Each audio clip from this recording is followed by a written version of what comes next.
tiba-tiba di sepedanya ada sosok noni Belanda gitu kan. Tapi dia juga karena bangun tidur malam-malam gitu kan, akhirnya mungkin hanya sekelebat atau apa gitu. Banyak cerita seperti itu. Kadang ada juga bunyi bel gitu ya, kring kring kring gitu kan. Saya bilang kenapa? Siapa yang bunyiin bel gitu kan? Tapi bunyi gitu, kring kring gitu kan.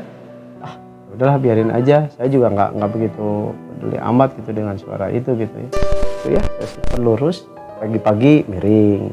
Oh, Saya benerin lagi. Kenapa? Saya bilang. jadi kayak hidup ya Kang ya? Ya nggak tahu ya. Saya juga nggak pernah ngelihat hidupnya gitu kan. Tapi setiap saya lurusin, besok paginya miring. Oh ini nggak bener, saya bilang. Akhirnya saya bawa ke teman saya yang jualan antikan di Cilaki. Saya bilang nih, saya ngasih aja lah, nggak usah dimaharin. Iya. Udah ini saya nggak cocok di rumah saya. Akhirnya dikasih.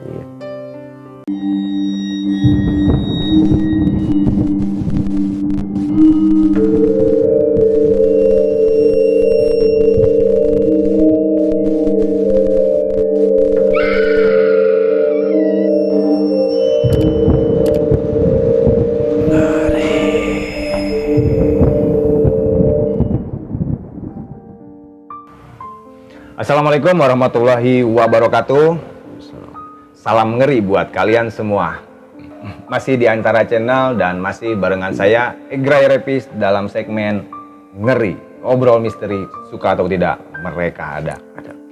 Kita telah ngobrol dengan narasumber Kang Boy, yaitu tentang motor, dan Kang Boy ini punya cerita lagi nih tentang hobinya, yaitu dengan sepeda ontel dan barang antik. Nah, seperti apa ceritanya? Oke, Kang Boy, balik lagi nih Kang. Terima kasih tadi sudah cerita di video sebelumnya tentang aktivitas Kang Boy dengan segenap kengeriannya gitu kan di dunia motor. Dan sekarang Kang Boy punya cerita apa nih Kang? Ya, Tentang sepeda ontel dan barang antiknya. Dan ternyata kalau teman-teman lihat rumah Kang Boy penuh dengan barang-barang antik, udah kayak museum dah. Kita bakal liatin segimana antiknya rumah Kang Boy. Oke Kang Boy.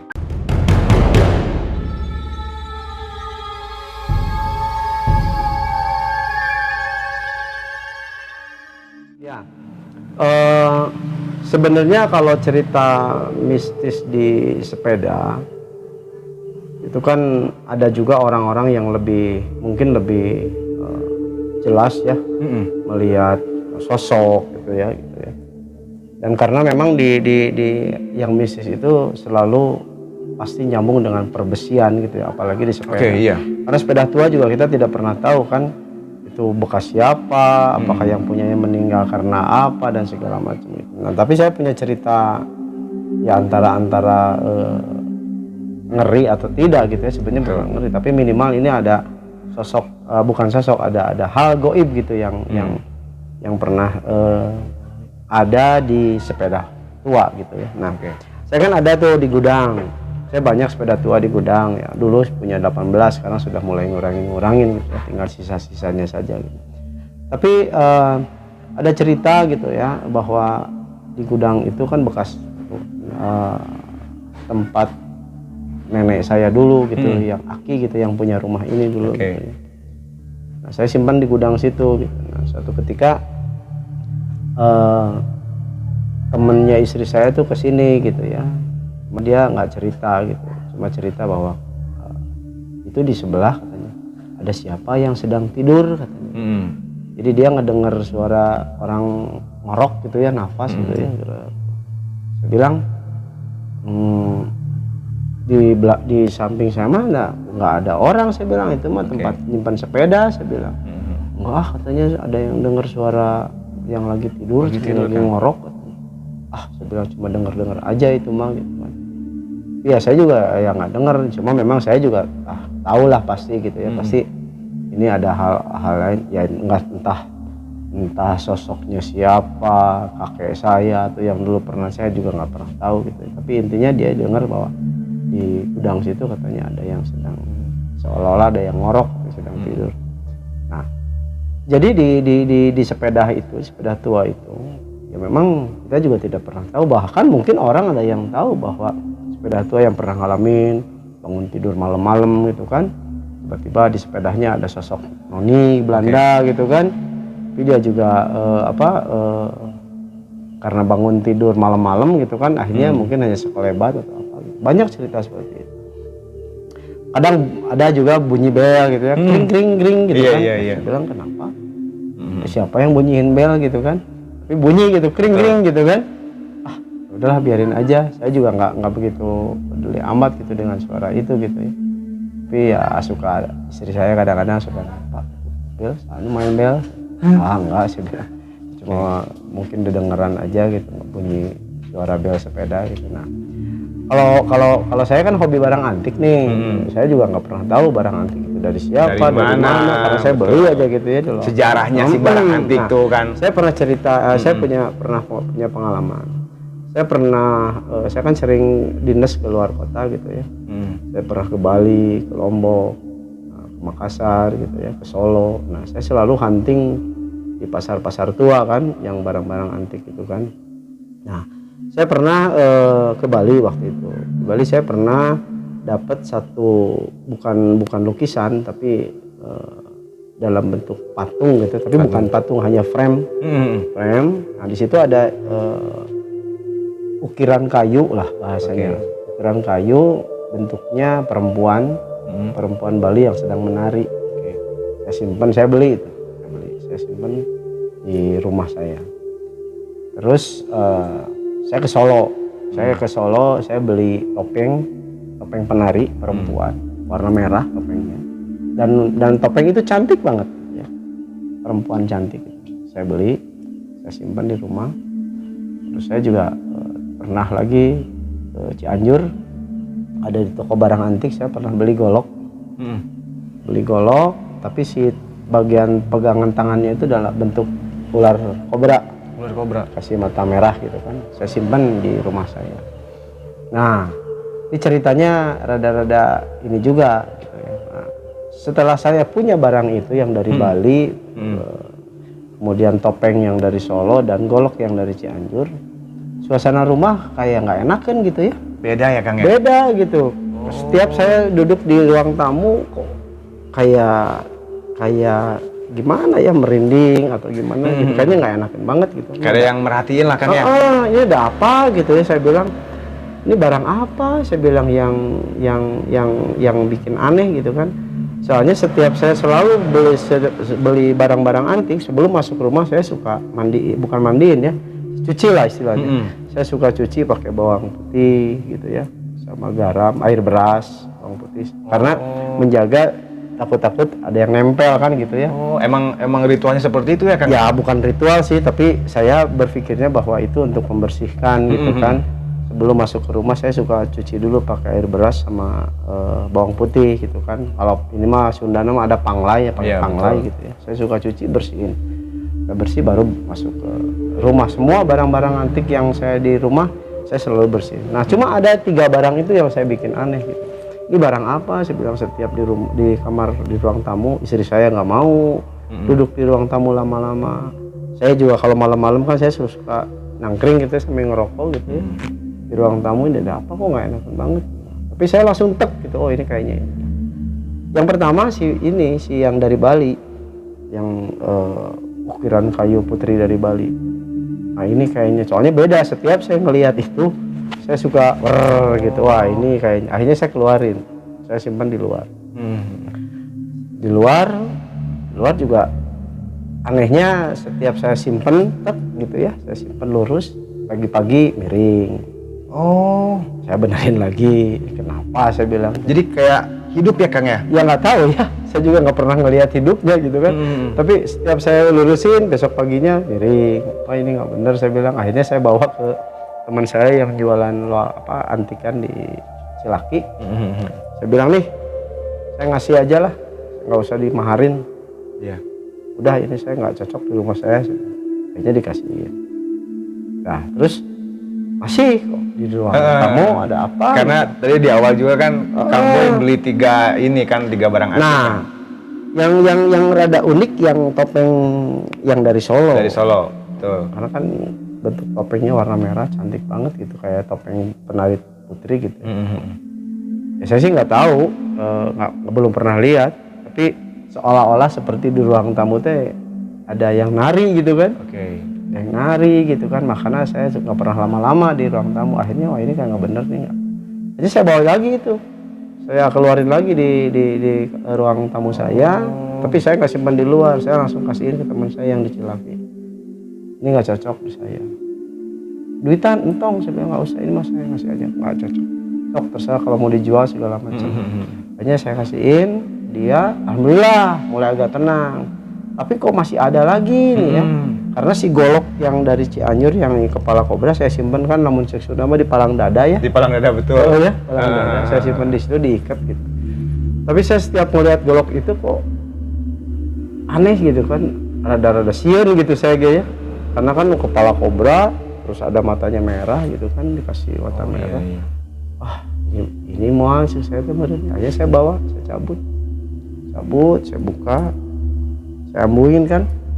Kok wangi saya bilang. Ya waktu beli mah ente. Waktu beli mah enggak. Ada perubahan ya Kang ya? Iya, waktu saya beli di Cianjur mah enggak, biasa we dah golok jelek lah gitu ya. Tapi pas saya simpen, kok wangi saya bilang. Ini wanginya kok wangi beda gitu ya, wangi. Ah, ini saya wah ini pasti enggak benar. Saya masukin lagi, saya balik lagi ke teman saya. Dah nggak usah dimaharin, saya bilang udah ini mah ngasih aja.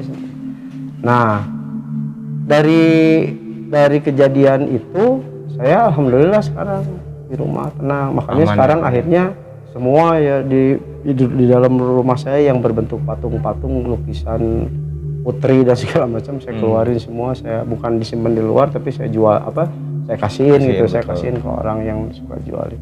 Udah alhamdulillah dari 3 barang yang di dalam rumah saya keluarin, alhamdulillah sekarang istri saya dan anak saya udah bisa lama di ruang tamu. Dulu mah nggak pernah mau. Saya aja duduk di situ nggak bisa lama, merinding we. Tapi setelah barang itu dikeluarin, alhamdulillah.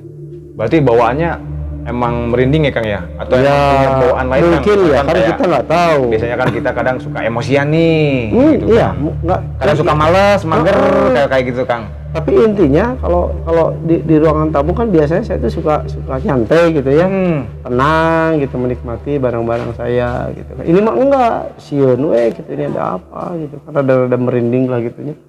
Ya mau nggak bener. Akhirnya 3 barang itu saya keluarin, udah saya kasihin, alhamdulillah sampai sekarang aman, alhamdulillah. Tapi ya nggak tahu ya, kalau kata bibi saya yang di Lembang sih ada barang-barang juga yang masih ada Masih katanya, ada, tolong dikeluarin. Ya adalah beberapa barang yang dikeluarin. Tapi nggak dikasih tahu Kang? Eh, Barangnya gitu. Dia nggak ngasih tahu karena mungkin takutnya barang itu yang jadi jadi sieun gitu kan. Oh iya betul. Jadi dia tetap ada barang yang masih ada, tapi ya nggak apa-apalah, tapi keluarin aja. Jadi, ya ada sih, saya juga ngelihat ini kayaknya nggak layak di dalam, saya keluarin. Termasuknya kayak topeng-topeng ini. Saya keluarin gitu kan. Semua yang tuh kayak patung Jawa itu yang 2 itu saya keluarin, tadinya di dalam bisi didinya gitu kan. Iya. Kan kita nggak tahu. Pokoknya yang berbentuk patung segala macam udah ada di dalam rumah. Oke. Nah itu sih sebetulnya. Nah akhirnya kalau saya ambil kesimpulan, karena kita tidak pernah tahu barang yang kita beli itu yang punyanya penarinya meninggal atau gimana. Kita pernah. Tapi intinya kita harus bisa memilih barang-barang yang memang berbau mistis gitu kan. Minimal kita harus tahu dulu barangnya dari mana. Ya kalau ke yang jual ya barangnya dari mana, terus bekas siapa atau gimana ceritanya, kita minimal tahu dulu. Akhirnya setiap saya keluar kota, kalau mau ke daerah itu, kalau nyari barang antik gitu ya, saya suka nanya dulu historicalnya seperti apa nih, ini gimana, aman kalau gitu saya beli. Kalau ini gini, saya nggak mau, aja nggak saya beli, walaupun saya suka gitu ya, tapi saya nggak pernah ambil. Gitu kira.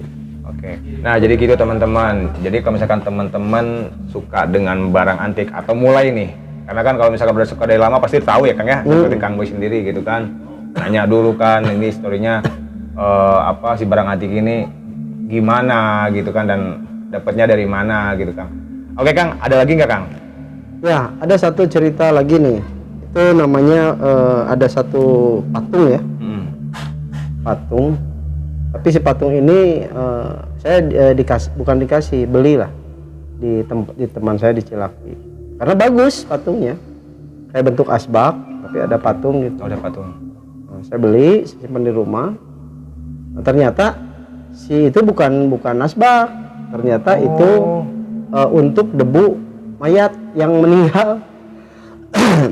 Bahannya itu dari apa ya, kayak tanah liat gitu ya. Oke, nah, iya. sih ngaran nanti Kayak ini ya, kayak Gucci gitu Kang. Bukan. Bukan apa bahannya kayak seperti tanah liat, tapi namanya bukan tanah liat gitu. Apalah gitu namanya ya, saya juga lupa lagi. Itu bentuknya lucu gitu. Ternyata itu untuk debu yang meninggal. Saya simpan di rumah. Wah, ini nggak benar saya bilang. Karena lemari bunyi wae, gerubak prakan cek sudah namanya. Oke. Ini mungkin barang ini. Akhirnya saya kasihin ke teman saya langsung. Ini cocok sih di rumah saya. Besok paginya belah. Saya dilihatin ke saya dilihatin Kang cina. Ya di rumah saya cina, belah. Dia maksudnya nggak ketiban apa gitu kan? Sama saya kan dibungkus koran, karena kan itu riskan ya. Iya betul. Riskan belah, jadi akhirnya dibungkus koran. Sekarang biar nggak belah, kan sama dia bisa dijual lagi kan. Ternyata dia pas bawa lagi ke sana kan hancur, belah ya hancur. Sampai begitu. Ya mungkin di rumah saya juga nggak cocok katanya, makanya dia hancur. Nah, saya kalau di rumah saya enggak, saya nggak tahu. Saya bilang di tempat namanya si Kang Ijal. Masih Kang Ijal belah ya hancur Bu. Nah, jadi hal yang itu kita harus tahu. Kalau senang barang antik, harus tahu dulu historicalnya, nanya dulu ini dari mana, bekas siapa atau gimana. Gitu ceritanya. Oke, dan Kang Boy, saya pengen penasaran nih dengan barang antik, karena saya juga kan ketika melihat rumah Kang Boy, wah keren-keren gitu kan, enak kayaknya kalau dipajang di rumah gitu Kang. Kalau misalkan untuk saran nih Kang, untuk misalkan seperti orang yang seneng barang antik gitu kan, maksudnya kan perdana nih, kira-kira recommended apa nih Kang, koleksi apa nih Kang? Yang koleksi mah yang bagus mah ya barang-barang yang tidak ada unsur ketika goib itu bisa nempel, kayak ke patung, ya, terus ke barang-barang besi apa gitu ya. Hindari itu aja. Tapi kalau barang-barang antik yang ya semacam lampu-lampu, terus iya, itu piring dan segala macam, saya pikir masih aman. Asal jangan ngoleksi barang-barang yang tanda kutip bisa menimbulkan mistis gitu ya. Seperti Gucci untuk debu mayat, terus ada lagi misalkan senjata-senjata, golok dan segala macam. Karena kan itu tidak pernah tahu gitu. Terus misalkan kayak keris yang gitu-gitu ya. Ya asal kita bisa ngerawatnya, karena yang gitu biasanya kan ada istilahnya mah ngarawatan gitu ya. Betul. Ada ngarawatan gitu. Kalau keris kan biasanya suka kalau kita memang disuruhnya ngarawatan setiap malam Jumat harus dimandiin kembang dan segala macam. Riweuh lah kayak gitu. Mendingan kalau mau ngoleksi barang-barang yang antiknya tapi yang tidak kaitnya dengan mistis. Karena kalau cocok ya alhamdulillah, tapi kalau tidak cocok itu yang takutnya rumah tangga jadi pasea wae gitu ya. Tidak ada panas dan segala macam, emosi saja gitu segala macam, atau bahkan rezeki juga bisa. Nah, iya, rezeki juga bisa tersendat oleh barang itu gitu ya. Makanya kita harus bisa milah-milah barang antik apa yang harus kita simpen itu. Kalau hanya ya pernak-pernik kecil-kecil saya pikir ada masalah, asal jangan keris, jangan senjata, terus ya buci-buci debu-debu bekas debu orang meninggal, itu kan kita ngeri juga gitu. Oke, itu teman-teman cerita dari Kang Boy. Kang Boy tergabung di komunitas ontel apa Kang di Bandung Kang? Saya di Paguyuban Sepeda Baheula Bandung. Paguyuban Sepeda Baheula Bandung. Nah, nanti kalau misalkan mau mencari cerita lagi tentang mistis, kaitannya dengan persepedahan, boleh nanti saya kenalkan. Saya cari tahu dulu siapa yang pernah punya cerita tentang goib gitu ya, terkait dengan sepeda ontel, sepeda tua. Nanti saya coba kenalkan, nanti kita bisa adain lagi. Mantap. Dan kalau misalkan ada teman-teman di antara channel yang nih gue pengen ikutan nih, pengen istilahnya kopdar Kang, Di mana Kang biasanya Kang? Atau ada kegiatan gitu kan? Nah, kalau untuk SOG silahkan, karena SOG ada 39 cabang ya, dari Sabang sampai Merauke. Bisa mengontak bisa kontak di pengurus pusatnya ada di Jakarta. Nanti di YouTube juga atau di banyak ya di IG ya di Kang. IG juga pasti banyak lah. Kita cari tahu kalau SOG ada 39 cabang, bisa kalau mau bergabung dengan SOG silahkan cek di cabangnya masing-masing. Kalau untuk sepeda ontel di Paguyuban Sepeda Baheula Bandung, biasanya kita selalu nongkrongnya di Balai Kota, di seberangnya Taman Vanda. Setiap hari Minggu pagi-pagi pasti banyak sepeda tua di sana. Bergabung ke sana. Oke, mantap. Oke, paling gitu aja Kang ya. Siap. Thank you banget nih udah cerita panjang lebar. Serius ini cerita keren banget dari seorang founder SOG dan penggiat sepeda ontel juga dan penggemar barang antik.